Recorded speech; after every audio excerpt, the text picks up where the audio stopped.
제가 실제로 움직인 거를 누군가 기록을 하지 않는 이상 그게 데이터가 되지 않잖아요. 근데 요즘은 스마트폰에 GPS 통해서 왔다 갔다 할 수 있고 구글로 체크인이 되고 이런 것들 정보들이 쌓이니까 이것만으로도 이 사람은 이때 이걸 하겠구나라는 의미 있는 정보를 생성할 수 있다는 게 빅데이터의 개념이지 않습니까? 그런데 여러분 진짜 중요한 게 뭔지 아십니까? 이 논문에서 진짜 중요한 거는 저는 이거라고 생각합니다. 바로 논문에서 나오는데요. 라이프 투백에서 이 학습을 하는 방법, 이 벡터와이즈 돼 있는 데이터를 토대로 학습했다는 건데 라이프 투백 같은 경우는 그게 아니에요. 이런 벡터 형태의 어떤 정보라기보다는 어떤 특정한 문장을 토대로 이 모든 정보를 압축한다는 거예요. 이게 왜 됩니까? LLM을 사용하기 때문이죠. LLM으로 이 문장을 그대로 넣으면은 이 정보가 압축되어서 문장으로 다 표현이 된다는 겁니다. 기존에는 뭔가 가공된 데이터만을 처리할 수 있어서 가능성이 있는 것에도 이제 후려쳐져 가지고 더 발산할 수가 없는 그런 게 됐는데 이제는 우리 인간이 이해하는 맥락을 그대로 가져가서 학습을 할 수도 있다는 것을 보여주는 대표적인 예시가 되어버렸다는 거죠.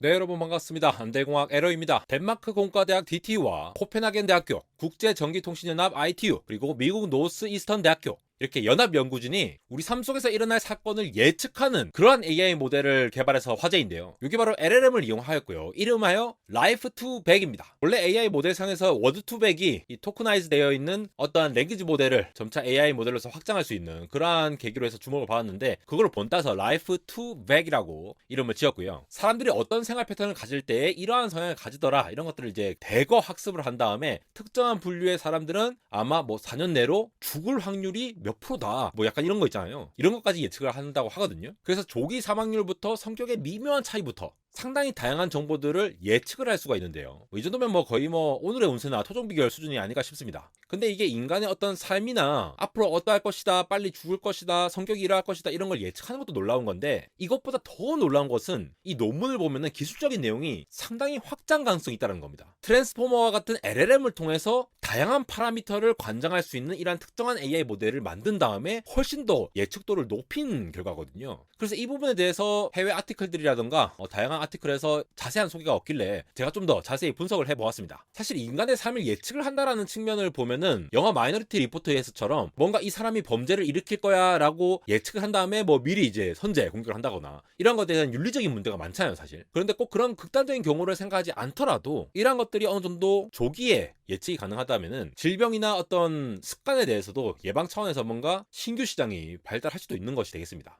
그래서 들어가 봅시다. 바로 이 논문이거든요. 네이처 컴퓨테이셔널 사이언스에서 여기 보이시죠? 12월 18일 날 나온 논문입니다. 일상에서 일어나는 삶에서 일어나는 특정한 이벤트들의 시퀀스를 사용해서 인간의 삶을 프레딕트하는 방법이라고 나와 있죠. 이게 사실 6월에 벌써 이 아카이브에 올라왔던 논문인데 6개월 만에 이 퍼블리시가 된 논문이죠. 그래서 이 내용이 상당히 재미가 있습니다. 핵심적인 내용은 바로 라이프 투백이라고 하는 이러한 인간의 삶에서 발생하는 다양한 이벤트들이 있잖아요. 취직을 했다, 결혼을 했다, 이혼을 했다, 여자친구와 헤어졌다 이러한 내용들을 바탕으로 했을 때의 특정 그런 이벤트들을 하나의 기점으로 보고 그런 것들을 통해서 앞으로 이렇게 될 거야 라고 예측하는 모델인 걸 만든 거죠. 원래 AI 모델 중에 워드 투백이라는 게 획기적인 역할을 했죠. 트랜스포머 나오기 전에. 그래서 이제 여러 차원의 벡터 공간에서 AI 모델의 성능을 바짝 향상시킬 수 있는 여러 차원을 이렇게 토대로 해서 워드를 생성하는 이러한 형태로 발전됐는데 라이프 이벤트 시퀀스에서 이거를 추론했다라는 점에서 상당히 신박한 것이지 않을까 싶습니다. 결국 트랜스포머도 여기서 시작한 거죠. 워드 투백에서 특정한 단어가 다음에 나올 게 어느 정도 확률이 되느냐를 계속 예측하면서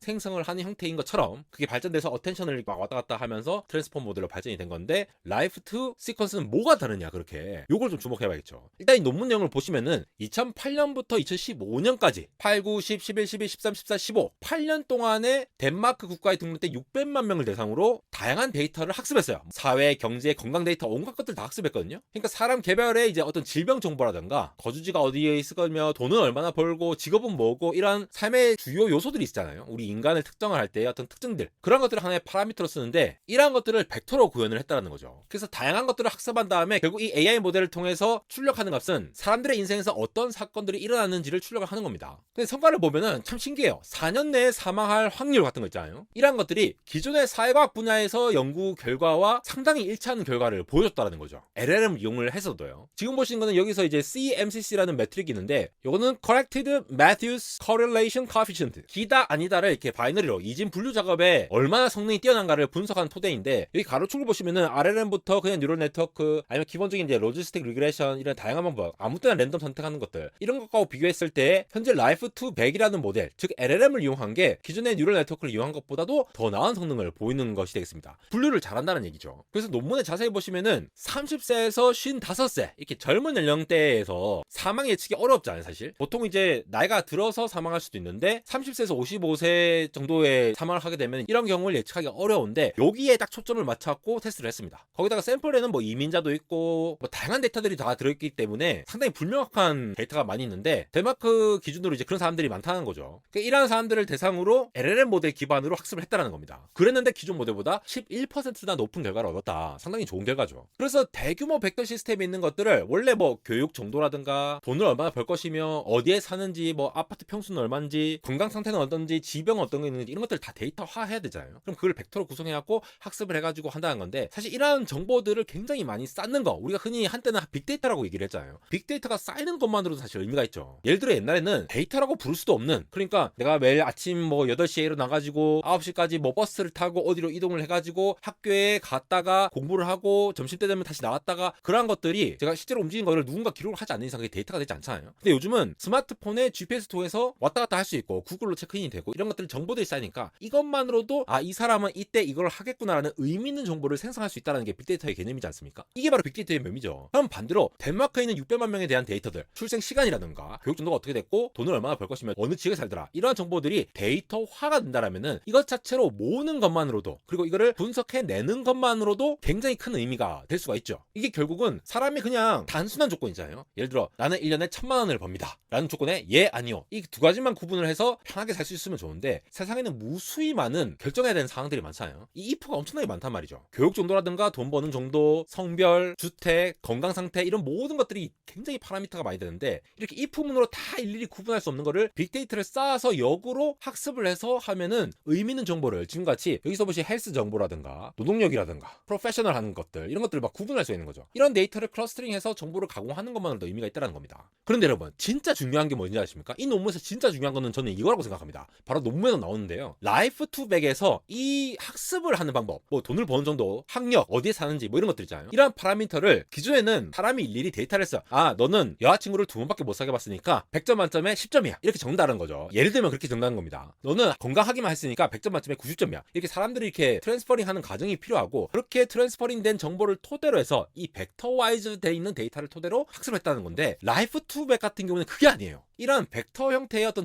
정보라기보다는 어떤 특정한 문장을 토대로 이 모든 정보를 압축한다는 거예요. 즉 한 사람의 삶에서 특정한 삶의 이벤트를 하나의 문장으로 이렇게 압축해서 표현한다는 거죠. 예를 들어 에러가 2023년 12월 25일 크리스마스에 아무도 없는 서대문역 지하철 출구 앞에서 샤우팅을 하고 있었다. 감기가 걸린 채로 콜록콜록 하면서 약간 이렇게 뭐 요약을 한다고 칩시다. 실제로 있었던 일은 아닙니다. 이 문장을 하나의 데이터화해서 일일이 뭐 단어가 어떻고 데이터가 어떻고 이렇게 하지 않고 문장으로 표현했다는 거예요. 그래서 이 논문에도 예시가 됐는 게 2020년 9월에 프란시스코가 엘시노어 성에서 경비로 일하면서 2만 덴마크 크로네를 받았다. 이렇게 문장으로 된 게 하나의 데이터라는 겁니다. 예를 들어 2만 덴마크 크로네 요거가 자체를 따로 변환해서 벡터화하지 않는다는 거예요. 문장으로 그대로 넣는다는 겁니다. 이게 왜 됩니까? LLM을 사용하기 때문이죠. LLM으로 이 문장을 그대로 넣으면은 이 정보가 압축되어서 문장으로 다 표현이 된다는 겁니다. 근데 이거 자세히 보시면은 특정한 시간대가 나오고 거기서 특정한 이벤트가 나온 걸 보실 수가 있죠. 혹은 헤르미온느가 세컨 보딩 스쿨의 헐 썰드 이어일 때 이렇게 기점을 나타내는 표현을 하고 있으니까 시간과 이벤트를 이제 온라인해서 표현을 한다는 것이 되겠죠. 그래서 기존 방식에는 이렇게 데이터베이스화 해가지고 인더스트리는 어디고 시티는 어디였으며 수입은 얼마고 포지션 얼마다 이렇게 데이터베이스화 해가지고 이걸 토대로 학습을 했는데 그렇게 하지 않고 라이프 시퀀스 자체를 이렇게 쭉 나열해서 하다 보면 이게 토커나이즈 돼가지고 어떤 정보를 갖고 있을 수 있도록 이렇게 변환이 될 수 있다는 것 상당히 신박하지 않습니까? 여기서 이제 컨셉트 스페이스라는 걸 쓰는데 결국 시간적이라든가 아니면 위치적인 정보 있죠. 이러한 것들을 고려할 수 있도록 헬스 측면이라든가 이렇게 클러스터링을 한다는 거죠. 그래서 요걸 토대로 학습을 하고 나면은 특정한 라이프 시퀀스 상에서의 어떤 사람이 어떻게 할 거다라는 게 자동으로 LLM 기반으로 학습이 된다라고 이해를 하시면 되겠고요. 예전에 이제 고전적인 어떤 분석 방법들을 보시면은 이미 벡터화 했을 때 굉장히 다양한 정보들이 빠져나갑니다. 근데 LLM이 생성형 AI다 보니까 특정한 단어에 있을 때 어떤 맥락까지 같이 포함해서 데이터를 전달할 수 있는 파워풀한 능력이 되겠죠. 이게 무슨 말씀을 말씀을 드리냐 하면은 기존에는 뭔가 가공된 데이터만을 처리할 수 있어서 가능성이 있는 것에도 이제 후려쳐져 가지고 더 발산할 수가 없는 그런 게 됐는데, 이제는 우리 인간이 이해하는 맥락을 그대로 가져가서 학습을 할 수도 있다라는 거를 보여주는 대표적인 예시가 되어버렸다는 거죠. 그래서 실제로 죽었을 때 실제로 살아있는 경우 막 이런 것들을 막 포지션에서 막 보면은 어느 정도 비슷하게 예측이 된다라고 이렇게 커브를 그리면서 표현된 데이터가 된 것을 볼 수가 있죠. 물론 이게 정확하게 예측을 하는 것은 아닙니다만은 여러 가지 특성화되어 있는 군집들을 예측을 하고, 또 LLM을 기반으로 하면은 기존에 있는 뉴럴 네트워크보다 특정한 모델보다 훨씬 더 정확도 높게 예측할 수 있다는 것에서 학문적으로든 아니면 나중에 서비스화된 애플리케이션 측면에서든 상당히 다양한 것들을 요거를 활용할 수가 있다는 것을 대표적으로 보여준 사례라고 생각됩니다. 여기 논문 1저자분이 이제 수네 레만이라는 DTU 교수님이신데요. 기본적으로 이 과거의 어떤 조건들이 다 주어져 있는 상태에서 미래를 얼마나 예측할 수 있는가에 대한 질문을 해결하기 위해서 이런 LLM 모델을 가져왔다고 합니다. 사실 우리 뭐 중학교 때 배우잖아요. 뭐 조건부 확률 해가지고 뭐가 기분일 때에 특정한 확률은 어떻게 되는가 뭐 이런 걸 예측을 하고 하는데, 결국 예측의 영역이 확률이고 통계와 연관되는데 이거를 LLM을 통해서 뭔가 좀 더 정확하게 예측하려는 시도로 볼 수가 있습니다. 근데 이번 연구에서 제가 여러 번 강조를 드렸다시피 AI가 어떤 특정한 데이터베이스화되어 있는 어떤 데이터만을 가지고 학습을 하는 것이 아니라 우리가 인간이 쓰는 어떤 특정한 언어 모델, 언어 문장으로부터 데이터와 정보를 추출하고 이걸 토대로 해서 어떤 컨텍스트까지 추론하면서 이 삶 자체를 어떤 긴 사건의 연속이라고 판단을 한다는 거예요. 우리가 각각의 사건을 어떤 문장들로 표현하면은 이 삶 자체를 이러한 문장들의 연속으로 표현할 수가 있다 보니까 앞으로 어떻게 될 수 있다라고 예측을 할 수가 있는 것이고,